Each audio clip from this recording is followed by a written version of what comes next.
chance great, we don't play. Staff talk sharp like a quiz on a Monday. Whiteboard wars, yeah, we grade all day. If you can't take that heat, stay out the hallway. Hey, this is the staff room. Say it loud, say it loud. Let's get into it. All right, everybody. Welcome back to the staff room. My name is Dr. Matos. We are back with our parents. Round of applause. We are going to be taking a look at the next episode of Last Chance High and critiquing it, hopefully getting into some arguments so you all can be entertained and I can be right as usual.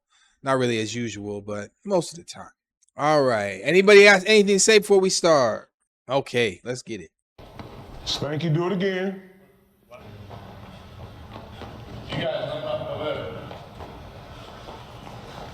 Come on, Spanky, take a deep breath. Let's do it. Come on, man. It's just the second day. Do it. Now blast it back fast as you can. Come on. Come on. So we left off with what was the kid's name? Cortez, yeah. Cortez came back.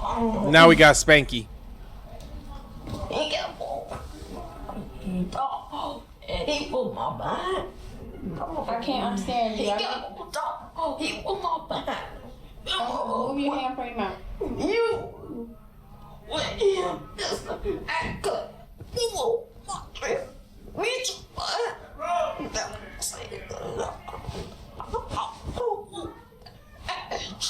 You're anxious about this conversation, and then it's like You can't get out. so I need you to look. Let's do some breathing exercises, okay? So let's breathe in, hold it, breathe out. Okay, say your name. Drill. Say it again. Drill. Okay. Sometimes I feel dark, and sometimes I feel it's been like a 6 months since this started happening. Sometimes I feel lonely.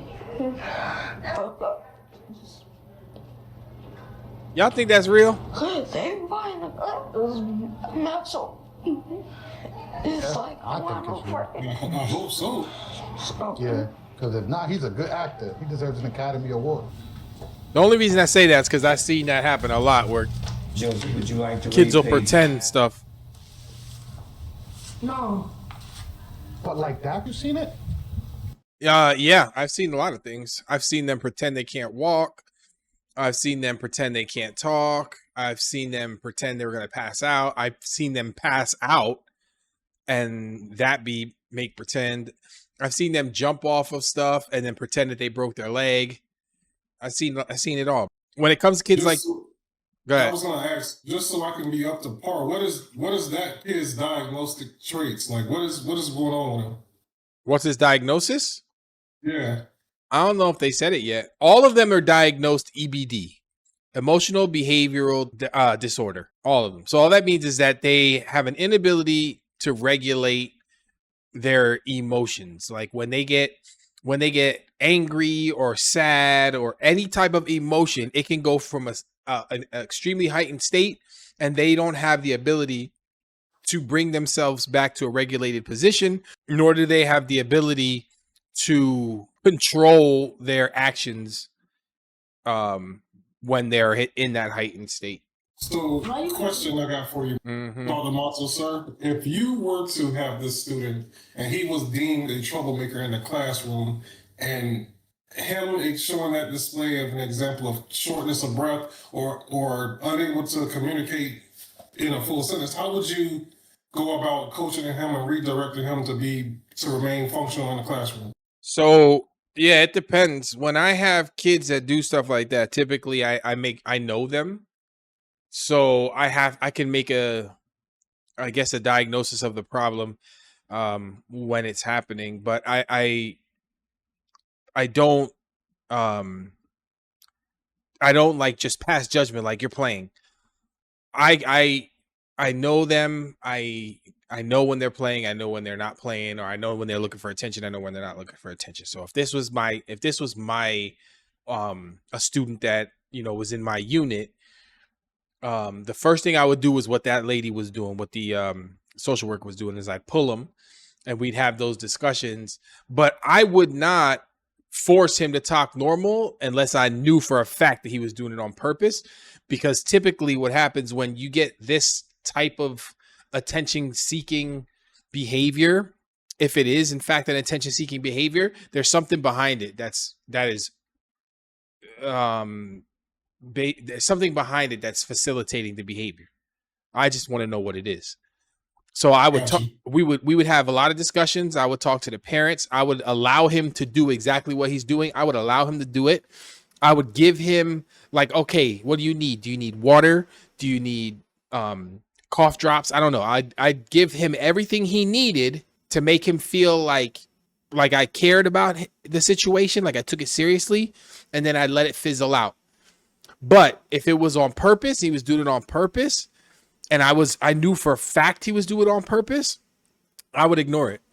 I wouldn't acknowledge it at all. I would say, I would just tell him, I know you're doing it on purpose, so I'm just gonna go about my business, and then if you need anything, you can go ahead and get it. That's how I would do it. Okay, I read. Sharks are fish, but unlike most other fish, sharks have no bones. Shark skeletons are made of cartilage, which is the same material that gives human ears their shape. What's the next chapter? Oceans have four or more of it. 350 million years. Okay. All right, who wants to read next? Introduction. Sharks live Joe. in a very... Stop telling me, goof.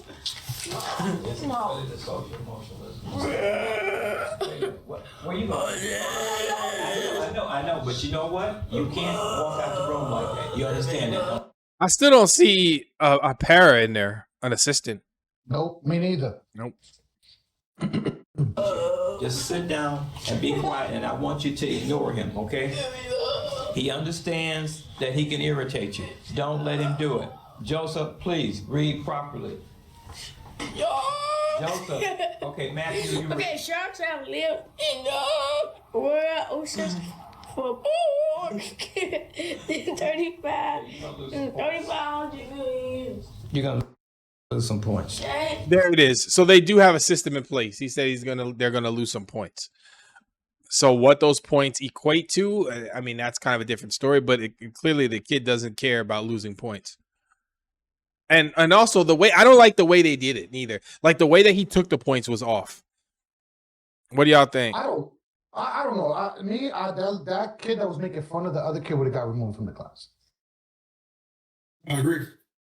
I would have been like, it's time for you to step out the classroom for a little bit and go, or I would have called somebody or the principal or an assistant or whoever and told the kid that he needed to be removed from the class, because that sucks. You know what I mean? Like, you're making the other kid feel mad uncomfortable, and like, of course the other kid's he's gonna get mad and he's gonna walk out. But if the teacher gave like if the teacher like really was a teacher, like he was trying to do his job really well, he would have told the kid to leave, and he would have handled that situation totally different. In a lot of cases, the administration doesn't allow you to remove kids like that. So I know that's kids making fun of him like that. That's crazy. I know that's something that a lot of parents, they think is the truth, but administration does not always allow you to remove kids like that. That's why it's important for them to have all of the support, because in that instance, I would have had my support, or like if it was my paraprofessional, my behavior tech, whoever, they would have removed that child, or they would have took over and I would have skipped right over that child. I would have stopped dealing with him altogether. I'd have moved to the next person, and then my tech would have dealt with him. But he doesn't have that support. I got a question, Dr. Matos, in regards of this whole school structure, right? So the parents are all aware that their children were kicked out or removed from their previous location.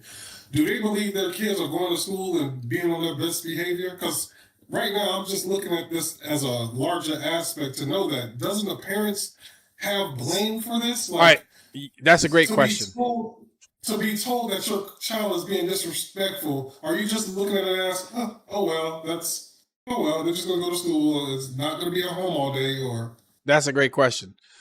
So in these instances, you see how he went and grabbed something off the table and said, you're going to lose points. So what happens is they have sheets, point sheets, right? So my unit, in particular, my team, we have point sheets that look like grids. And then the kids get tracked. They get earned points every 30 minutes. So whether they earn 3 points or 0 points for that 30 minutes, it's all tracked. Then they take those points. They add up the ones that you did earn. And then if you make so many, then you make your day and you get whatever you get. When you're done, the parent then gets a home note every day. And on that home note, it tells you exactly what that kid did to the T. To the T, everything broken down every 30 minutes. So the parents are aware of what the kids are doing. Secondly, they were put in this school because they've been doing these types of things for at least 2 years. In order to get put to this school, you have to first get kicked out of a gen ed class. In order to get kicked out of a gen ed class, it takes anywhere between 4 to 6 weeks just to collect the data. Then it's going to take another few months just to have all the meetings. Then you have to go to a unit within your real school. In that unit, you could be there for a few years. If these are kids that were so bad, they got kicked out of the unit for behavior kids and had to go to a whole different school. So the parents know at this point, those parents don't want to hear it anymore. They say no news is good news. And if you call me, there's nothing I could do anyway. So the teachers don't even call them like that anymore. So when you say, is it something that the parents can do? Absolutely. My team we get the worst of the worst in the district. They come to us before they go to the alternative learning, and we fixed every single one. And the way we do it is my teachers teach, my paras support, my administration leaves me alone because I make them leave me alone because they are part of my team, my leadership team. So I tell them, nope, you do your thing. I'm going to take care of this. I'll report whatever I need to report. And then I bring in parents on a regular basis and I break them down and I teach them. They don't like being told, but they're told anyway. This is what I need you to do in order to get this done. What's your goal? You want your kid to be a good person. Okay. Do you want him in gen ed class? He's never going to make it. All right, no problem. So we just want to be a good person. Yeah. So here's what I want you to do. X, Y, Z. If you do that and we do what we need to do and we work together, he'll be fine. And sometimes parents push back. So a lot of this stuff comes from their home. And then a lot of it comes from trauma. A lot of it comes from mental disorders. There are We're not gonna have that. We're not gonna have that. We're not. Remember, Montreal, you walked over here. You walked away from your seat. You walked over to him. So what does that do for you? Okay. Here. Take it easy. Have a seat. You won't let it anyway. No, that's not the point. Just relax for me. All right, let's go on to page 7. motion. So did he teach that kid how to deal with anything? No. No. And that's the problem. Not at all. Nope. Mm-hmm. That's the problem. There was no strategies given. But that kid right there, he needs a consequence. But he knows he's not getting any consequence. He knows he's going to recess. He knows all of that. There's only 3 kids in that classroom right now. Why would I not say, you know what? Y'all two gonna work together. You gonna sit right there and do nothing. I'm just gonna deal with them. And I would let him either he's gonna go off and I'll call for support then, or he's going to sit there and just be like, all right, I'm gonna participate. But I'm not acknowledging that, nor am I gonna allow him to continue reading. Sharks have powerful. He's not gonna stop. No. Joseph. Okay, let's look at the picture. Stop looking at me. They are. Stop looking at me. Which one do you think is the most? Which fin do you think is I say what he wanna do. He say he don't wanna leave. you know what? The best thing you can do is to stay in your seat and ignore him. Once you stop talking about it, he'll stop talking about it, okay?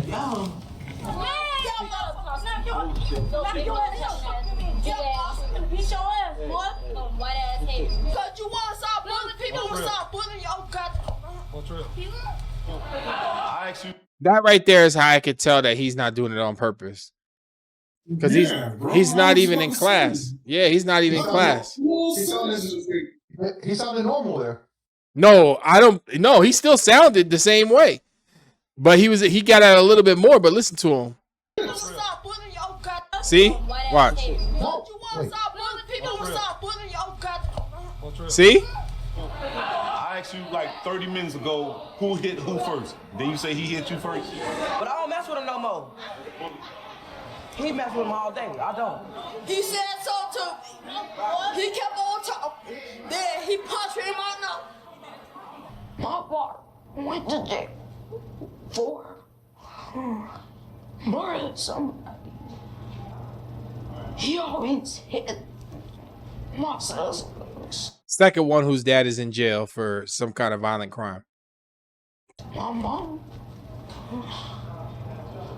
Sometimes I'll be wanting to fight back. I'll be afraid. He just got on a murder. He got in jail for murder. So he got a pistol. So that's why I only want to fight. But he might murder me.